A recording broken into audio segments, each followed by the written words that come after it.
Water 2 మనం spring చేసి close చేసి కుక్ చేసి సో ఇది మస కుక్ అయ్యేదానికి అట్లీస్ట్ 15-10 మినిట్స్ పట్టిను. దాని నెక్స్ట్ కుక్ అయిందా లేదా మనం చెక్ చేసుకోవాలి.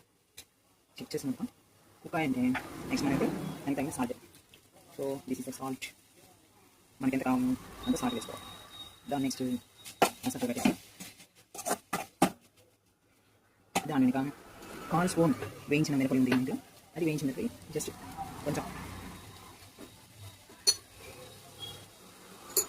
అండ్ నెక్స్ట్ మిరప వేసిన తర్వాత మసాలా కలపాలి. అంతా మిక్స్ అవ్వండి. మిరపది ఉప్పు అంతా మిక్స్ అవ్వండి.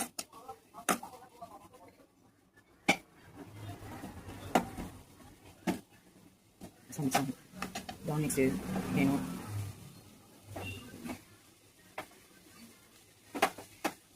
నేను తాలింపు పొడి అని చెప్పేసి ఒక టెంకాయ పొడి అనేసి నేను రెడీ చేసి పెట్టుకున్నాను. అది 1 స్పూన్ నేను వేసాను.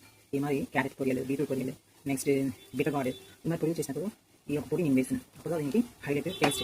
సో ఇది ఎప్పుడు మా ఇంట్లో రెడీగా ఉంది.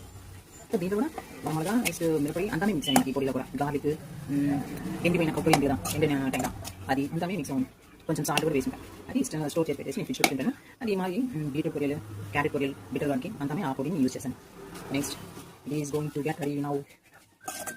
Okay, now beetroot fry is ready to serve and ready to mix with white rice and can eat. Thank you. This is Mahesh Shiva.